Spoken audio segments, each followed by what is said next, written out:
Bon, alors bonjour tout le monde, je me présente, je m'appelle Marie-Thérèse Chopin.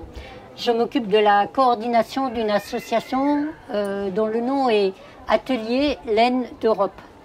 Donc c'est un réseau qui essaye depuis maintenant presque 30 ans de promouvoir la laine et les laines qui sont produites dans les pays d'Europe. En fait, c'est un long travail. Cette laine, elle a été assez déconsidérée depuis environ 50 ans. Et du coup, il y avait très peu de personnes qui la travaillaient, qui continuaient à la produire avec enthousiasme, on va dire. Donc, pour se rendre compte un peu dans quel monde on vit et dans quelle partie nos initiatives peuvent avoir du poids, je me suis dit qu'il fallait un peu expliquer aussi qu'est-ce qui se passe dans le monde avec ce qu'on porte nous tous les jours, moi bien sûr compris. Les armoires sont pleines de vêtements jamais portés. On les achète sur un coup de cœur parce que ça coûte rien et puis parce qu'une fois passé l'occasion, on n'en a plus besoin. Des fois même, c'est tout simplement parce que c'est tellement mal fait que y a tout qui craque. Voilà. Et puis, du fait que ça coûte tellement peu cher, ça pousse que à racheter, à racheter, à racheter.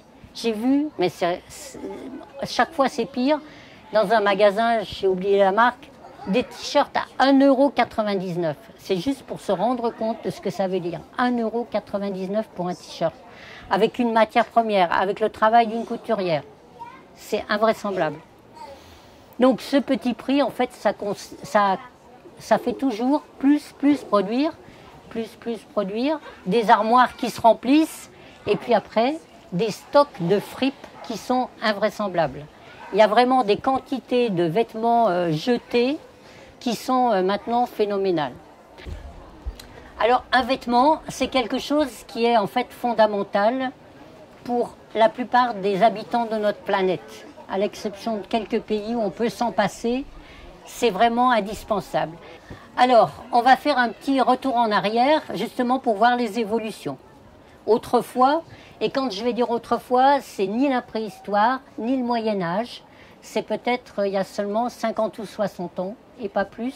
On avait donc la matière première relativement proche. En tout cas, en ce qui concerne la laine, on avait des moutons quasiment partout en Europe, dans toutes les régions. Donc, on avait, on va dire, une fibre naturelle, produite par un animal ou par une plante. On pense au lin, au chanvre. C'était donc des choses très naturelles autour de soi. Ensuite, on avait les artisans qui habitaient près de chez soi. Un tisserand, une fileuse, ça c'est un peu plus ancien. C'est un peu plus ancien, mais une couturière ou un tailleur, il y a 50 ou 60 ans, les gens les plus âgés ici ont forcément le souvenir d'arriver chez la couturière ou chez le tailleur avec la pièce de tissu et de se faire son vêtement, sans que ça soit du tout du luxe ou quoi que ce soit. C'était normal. Ce qui était clair à cette époque-là aussi, c'est que l'énergie utilisée, que ça soit pour produire la fibre ou pour la transporter ou transporter le vêtement, était relativement minimale puisque les distances étaient relativement courtes. Ce qui était important aussi à ce moment-là, c'est que quand on faisait un vêtement, c'était fait pour durer. Et ce qui était aussi important, c'est que c'était un objet de valeur. Un vêtement, ce n'était pas quelque chose de banal. On y réfléchissait avant de l'acheter, on regardait différents modèles, on prenait le temps de le faire, de tricoter, voilà. On passe à une époque beaucoup plus actuelle. Alors là, les fibres sont essentiellement des fibres synthétiques, c'est-à-dire issues de la chimie du pétrole en particulier. Vous voyez un puits de pétrole, bon, ça sort pas directement du puits de pétrole, mais ensuite ça passe dans des usines et qui, elles, sont majoritairement très loin de chez nous. La fabrication des vêtements, une fois qu'on a fait le fil synthétique, les vêtements sont aussi, eux, faits très loin de chez nous, majoritairement en Asie maintenant. Presque tous vos vêtements, si vous regardez les étiquettes, c'est made in Bangladesh, made in India, made in Vietnam, made in Birmanie maintenant. Les plus proches, on va dire, c'est la Tunisie, le Maroc. Voilà. C'est vraiment, on a normalement des milliers, si ce n'est pas des dizaines de milliers de kilomètres entre ceux qui le fabriquent et ceux qui le portent. Ce qui est important donc dans ce cas-là, évidemment, c'est qu'il faut beaucoup d'énergie. Les fibres qui sont utilisées, donc on a ou bien des fibres naturelles. Après, vous avez ce qu'on appelle des fibres artificielles. Et là, ce sont des fibres qui partent d'une matière naturelle, comme le bois, la cellulose en général, et qui est transformée par des produits chimiques. C'est tout ce qu'on appelle les viscoses, les acétates. Alors, à partir de bois, de bambou, de soja, de tas de choses, on dit artificielles parce qu'on part d'une matière naturelle à la base, mais que ça passe par des circuits de chimie très intenses et très compliqués. La plus grande escroquerie des derniers temps, ça s'appelle viscose de bambou. En fait, il ne s'agit pas du tout de bambou fibre, tel qu'on pourrait l'imaginer. Il s'agit de bambou déchiqueté en minuscules parcelles, trempé dans des grands bains de produits chimiques et qui ensuite fait une espèce de soupe visqueuse. C'est pour ça qu'on appelle ça la viscose. Et qu'avec cette soupe, ça passe ensuite dans des filières, ça fait comme des spaghettis, et c'est ce qui donne les fils. La fibre, le bambou en tant que tel, sert seulement de constituant de base, mais il n'y a plus rien de très naturel, puisque ça. Donc ce sont des fibres artificielles. Et enfin, la grande majorité, ce sont les fibres synthétiques, là, donc qui sont juste issues du pétrole, et c'est quasiment ce qu'on a dans tous nos vêtements. Polyamide, polyester, chlorofibre, nylon, etc., etc. Et la stane, ça vous en avez presque partout. 1910, la grande fibre, c'est le coton, bien sûr. Le jute, le lin utilise encore beaucoup. La laine est quand même importante avec 14%. Les fibres artificielles commencent tout juste à exister. Et les fibres synthétiques, on n'en parle même pas. Le nylon est inventé dans les années 1940. En 90, vous voyez, les fibres synthétiques sont déjà à 37%. La laine a beaucoup baissé. Et actuellement, on est largement au-dessus de 60% avec les fibres synthétiques et la laine représente à peine 2% des fibres utilisées dans le monde. Et il faut savoir que quand elle est utilisée, majoritairement, elle est mélangée avec d'autres fibres. Beaucoup des vêtements où vous avez de la laine, c'est 20% laine, 80% de polyester, ou voilà. Au mieux, 50-50. Ce qui change aussi énormément, c'est la masse de fibres textiles.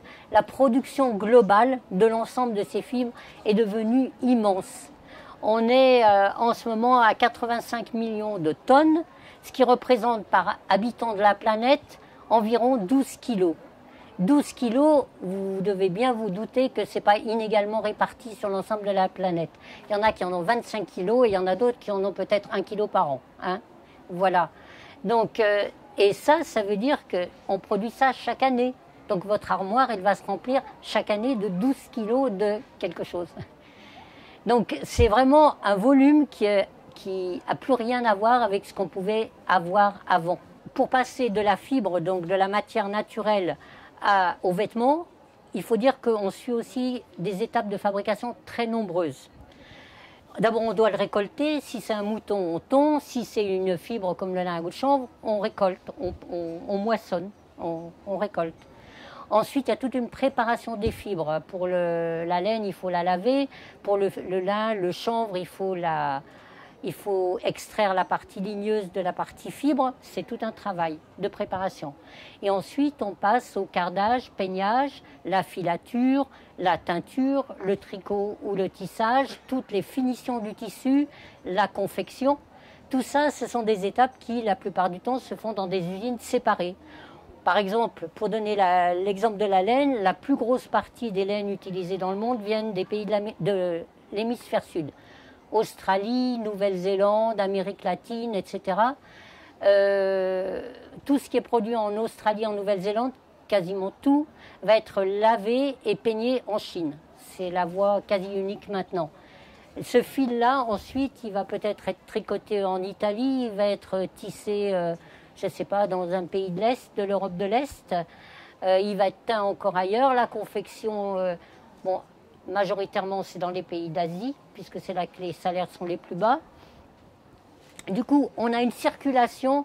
Votre t-shirt, il a sûrement fait des milliers de kilomètres avant de vous arriver. le rythme des collections, il s'est beaucoup accéléré. Avant, on avait une collection été, une collection hiver. Maintenant, c'est quasiment tous les mois qu'on change dans les magasins. Hein. C'est renouvelé. Ils ont des collections tous les mois. Voilà. Donc, on peut revenir tous les mois acheter quelque chose de nouveau. C'est quand même formidable. Et ce qui compte surtout, c'est qu'avant, il y avait des entreprises qui fabriquaient des produits, qui distribuaient sur leur marque. Maintenant, ceux qui font la loi, ce sont les distributeurs, pas ceux qui fabriquent, mais ceux qui distribuent et qui donnent des ordres à leurs fabricants. Donc, les grands distributeurs, ben, vous connaissez les marques, ça s'appelle Zara, ça s'appelle H&M. En fait, ce ne sont pas des propriétaires d'usines, ils ne travaillent qu'avec des sous-traitants. Ce qui donne lieu à tous les abus, évidemment, et les absences de contrôle dans ce genre de situation. Donc il y a eu, disons, dans les 40 dernières années, des énormes délocalisations de toute l'industrie qui avant textile était florissante en Europe, il faut quand même le dire, de façon à trouver les endroits où les salaires étaient les plus bas. Donc là, vous avez quelques salaires. Les plus bas salaires, c'est le Bangladesh, en Asie, mais qui est fortement concurrencé vers le bas par des pays maintenant comme le Vietnam ou le Cambodge et la Birmanie, par exemple. On essaye toujours, avant on disait c'est chinois, c'est pas cher. Maintenant les Chinois se sont quand même bagarrés pour avoir des meilleurs salaires. Du coup ça a augmenté et donc on cherche toujours, enfin les distributeurs recherchent toujours des lieux où c'est moins cher. Et alors vous voyez les pays de l'Europe de l'Est, c'est à peine plus élevé. L'avantage c'est que c'est plus proche, donc le transport il coûte pas moins cher, mais il est surtout plus rapide. Hein, pour faire venir un t-shirt de Shanghai, il faut quand même 3 semaines. Si c'est fabriqué en Europe de l'Est, ben ça va beaucoup plus vite. Donc c'est encore plus rapide pour changer de mode. Alors les grands gagnants, si je puis dire, là, dans cette baisse des salaires, eh ben, c'est l'Afrique maintenant. L'Éthiopie en particulier met des tapis rouges devant ces gens, ces distributeurs, de façon à leur offrir des usines quasiment clés en main, sans taxes ni rien du tout, et avec un personnel de compétition. 25-40 $ par mois. Hein. Donc avec ça, on peut produire des milliers de t-shirts à vraiment très bas coût.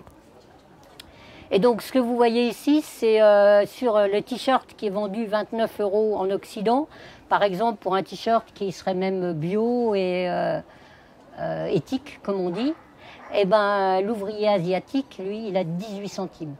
Donc voilà. Et alors, la question est, mais où part le reste? Eh bien, c'est pas très compliqué. Monsieur Ortega, qui est le directeur de ce qui s'appelle Inditex, c'est tout un ensemble de marques qui passent par Zara et par d'autres, mais Zara est la plus connue, donc qui est espagnole. Il vient de dépasser, j'ai vu ça là, tout récemment, c'est l'homme le plus riche du monde, il est passé devant Bill Gates. Donc, on n'a pas besoin de faire d'électronique, il suffit de produire des vêtements pour devenir l'homme le plus riche du monde. À quel prix? Ben voilà, à quel prix? Que nous, on a des vêtements qui ne durent pas longtemps et que les ouvriers sont payés à coups de lance-pierre, dans des conditions souvent très inhumaines. Donc, c'est pas qu'il faut dire, ah ben non, on va arrêter tout de produire là-bas. C'est vrai que ça procure un travail pour les gens qui sont là-bas, mais exiger que la répartition de la valeur de la marchandise soit mieux répartie, ça serait quand même pas mal. Là, c'est un combat qui est vraiment long et difficile, on va dire. Et il y a un exemple, alors là, je vous parle de Zara, mais il y a un exemple qui est assez parlant aussi, c'est H&M, que tout le monde connaît. Des milliards d'euros de bénéfices chaque année, une fortune qui est à peu près équivalente aussi à M. Ortega. Il y a eu, comme tout le monde le sait, un grave accident au Bangladesh, c'était en 2014. Plus que 1600 ouvriers et ouvrières ont trouvé la mort et des milliers de blessés. H&M a donné gracieusement 100 000 $ pour dédommager les gens, ce qui est carrément ridicule. Hein. Ils produisent 500 millions de vêtements par an, c'est des quantités fabuleuses. Et voilà, leur perspective, eux, c'est de s'établir en Éthiopie et de produire encore plus. Ils ont lancé, parce que non seulement ils produisent beaucoup, mais en plus ils sont très bons dans la publicité. Donc ils ont lancé des vêtements en coton bio, ça fait toujours bien. Bon. Alors après, ils mettent 15% de bio dans certains de leurs vêtements, mais tout le reste, c'est plein de pesticides. Donc bon, ça ne change rien à mettre 15% de bio. Hein. Après, il y a beaucoup de battage sur le recyclage. Rapportez vos vêtements dans notre magasin. Vous allez voir ça bientôt dans presque toutes ces grandes chaînes. Eux ont commencé très tôt. En fait, quand vous rapportez votre vieux jeans ou votre vieux t-shirt, ils ne demandent même pas que ce soit un t-shirt de leur marque. Hein. C'est tellement généreux qu'il faut en profiter. Eh bien, ce qu'ils vous donnent en échange, c'est de vous faire rentrer dans leur magasin. Parce qu'ils ne vont pas vous dire, vous allez mettre ça dans une benne quelque part. Non, vous allez le rapporter dans le magasin. Si vous rentrez dans le magasin, qu'est-ce que vous allez faire? Ben, vous allez regarder les autres produits. Hein. Ouais, c'est normal, c'est comme ça. Et puis ce qu'ils vont vous donner, en dédommagement de votre vieux jeans, ben, c'est un bon d'achat sur le prochain. Voilà. Donc c'est parfaitement bien fait. On doit dire, là, et ils sont tous en train de faire la même chose. Hein. Alors, ce qu'ils en font, alors la plus grande partie, ben, ça va partir dans des circuits de recyclage très bas de gamme parce que on peut pas. La laine, on pourrait la réutiliser si elle était pure. Le coton, s'il était pur, on pourrait le réutiliser. Dès qu'il y a mélange de fibres dans la matière, ça devient extrêmement difficile à recycler. Donc ça part que dans des trucs très bas de gamme où on a au mieux, peut-être par exemple de l'isolant ou des choses comme ça. Mais la plupart du temps, ça va aussi dans les décharges. Hein, il faut vraiment le dire. Si vous voyez le film qui est Le Monde selon H&M, c'est très intéressant. La journaliste, elle a fait un bon film. Elle a été à la fois dans les usines, par exemple au Bangladesh. Elle a pu, difficilement d'ailleurs, elle s'est fait chasser dans pas mal d'endroits, parler avec les ouvriers, etc. Elle est aussi allée dans les bureaux de H&M, qui est donc une firme suédoise. Et là, c'est terrifiant dans les interviews avec les responsables, de froideur et de cynisme, je dirais même.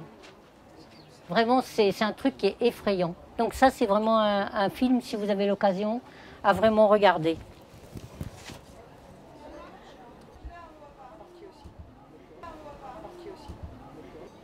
Donc le recyclage, puisque maintenant on est devant ces milliers de tonnes quotidiennes, les entreprises comme Emmaüs, tous ceux qui collectent les vêtements sont débordés, ils font hangar après hangar.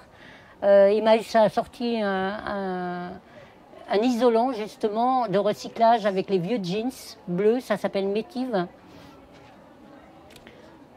Les volumes, on ne sait plus quoi en faire, c'est tout simple. Il y a une toute petite partie qui repart dans les magasins de fripe, vous pouvez racheter des vêtements, mais c'est minuscule. Il y a une partie qui va en Afrique, tout ce qui est en coton et qui est léger, qui peut servir dans les pays chauds. Ça a donné un business très important de vêtements recyclés. On peut dire que c'est pas mal, mais ça a cassé complètement toute l'industrie textile de l'Afrique parce que personne ne pouvait vendre des vêtements avec un prix correct, vu que ça arrivait avec un très bas coût.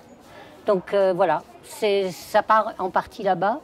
Et puis le reste, je vous dis, voilà, des charges. C'est utilisé un peu, par exemple, dans les isolants des voitures. Vous voyez, les tacles intérieurs, il y a beaucoup de textiles. Mais vraiment, quand on voit les jeans qui servent à faire ces isolants Métive, le jeans, il a été fait avec du coton. On a arrosé des champs avec de l'eau qui disparaît. On voit bien au Kazakhstan, des pays comme ça. Manque d'eau, disparition de la mer d'Aral à cause des cultures de coton. La culture la plus polluante avec le nombre de pesticides qu'ils utilisent. Après, c'est donc le fil est fait en Asie, tissé là-bas. La teinture, encore quelque chose de très polluant, qui est contrôlé en Europe maintenant, mais qui ne l'est pas du tout dans les autres pays. La fabrication avec des personnes sous-payées, porter le jeans 2 fois et en faire de l'isolant, on se dit quand même, on aurait pu faire plus simple et peut-être moins coûteux pour la planète. Bref, c'est une vraie question maintenant, cette histoire du recyclage de tous ces vêtements. Alors, il y a une autre chose qui commence à apparaître aussi, ce qui s'appelle Made in. Alors, vous avez le Made in France, le Made in je ne sais pas quoi, in Creuse, in n'importe où. Il y a toujours quelqu'un qui a l'idée de dire « Ah, mais non, c'est fait en France ». Alors après, il faut juste creuser un petit peu. Qu'est-ce qui est fait en France? Est-ce que c'est seulement l'étiquette qui a été posée en France ou est-ce qu'il y a eu un peu plus?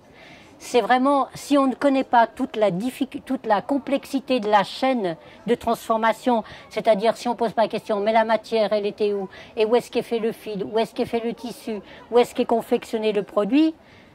Bien sûr, à la fin, il y aura peut-être 3 boutons qui seront posés en France ou une étiquette. Ou même peut-être simplement la conception qui a été faite en France. C'est très difficile si on n'est pas curieux, même inquisiteur, on va dire, de savoir vraiment si c'est vraiment fait en France ou ailleurs. Moi, j'ai un super exemple. Un jour, il y a quelqu'un qui m'envoie une petite pub Made in Alps, fait dans les Alpes. Trop beau, les images magnifiques. Alors, le fil de laine mérinos, il vient des Alpes autrichiennes. Le tricotage sur les hauteurs d'Annecy, ça fait rêver. Le contre-collage, il est fait à Saint-Chamond-dans-la-Loire, parce que quand même, il y a du synthétique. C'est de la laine, mais il y a du synthétique. La confection, elle aussi dans la Loire. 750 km entre la matière première et la sortie d'usine du produit. Là, ils sont quand même très forts par rapport à tout ce qui est produit. La petite question, moi je dis, mais des moutons mérinos, ça n'existe pas en Autriche. Il n'y en a pas. Ce n'est pas du tout des races des Alpes autrichiennes. En fait, la laine, la matière première, évidemment, elle vient d'Australie. Elle est lavée, peignée et peut-être filée, peignée en tout cas, en Chine. Et ce n'est qu'après que la matière arrive dans les Alpes autrichiennes où on en fait un fil. Donc, aux 750 km, il faut en rajouter quelques dizaines de milliers. Pour les tricots Saint-James, ben, je ne peux pas dire si c'est 80 ou 90% de la production, c'est quand même fait dans les pays du Maghreb. Donc, il n'y a pas de problème. Pourquoi est-ce qu'on ne le dit pas? Pourquoi est-ce que de ne pas l'expliquer? Le salaire est plus bas. Si vous ne voulez pas payer trop cher votre pull, on est obligé. Surtout si vous voulez qu'on garde assez de bénéfices pour nous, il faut quand même le dire. C'est toujours pareil. Pourquoi ne pas l'expliquer? Mais là, c'est carrément... Ça frôle l'escroquerie, on va dire. Vous avez aussi un certain nombre de labels. Ils sont très très nombreux dans le textile. On peut dire que des fois, il y en a qui se sont créés leur propre label. Comme ça, ils étaient sûrs de rentrer dans les clous. Il y a des labels très généraux comme le Écossaire ou le label éco-européen, en fait, qui ne prennent pas du tout en compte justement la transparence de la filière. Dans le réseau de l'atelier sur la laine, ce qu'on a pris comme mesure, c'est qu'il n'y a pas du tout de label pour les gens qui font partie de notre réseau. Par contre, ceux qui le veulent, ils peuvent faire une étiquette sur laquelle on décrit précisément toutes les étapes.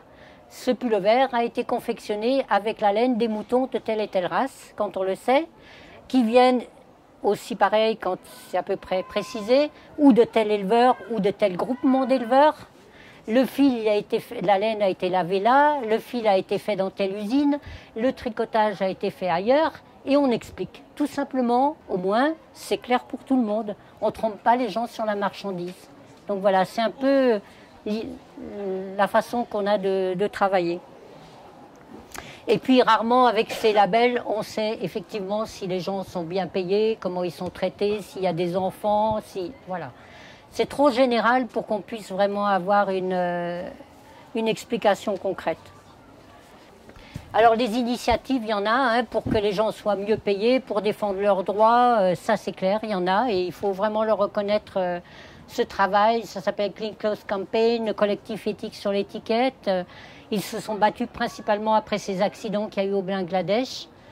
Il y a eu une proposition de loi pour que celui qui vend les vêtements soit aussi responsable de ceux qui les fabriquent, parce qu'ils avaient tous tendance à dire, comme par exemple H&M, quand il y a eu l'accident au Bangladesh, on a retrouvé dans les décombres des vêtements, des corps et tout ça, il y avait des étiquettes H&M. Et H&M a toujours dit, on n'a jamais donné du travail aux entreprises de ce bâtiment, jamais. Certes, mais il l'avait donné à un autre sous-traitant, qui avait donné à un autre sous-traitant, évidemment.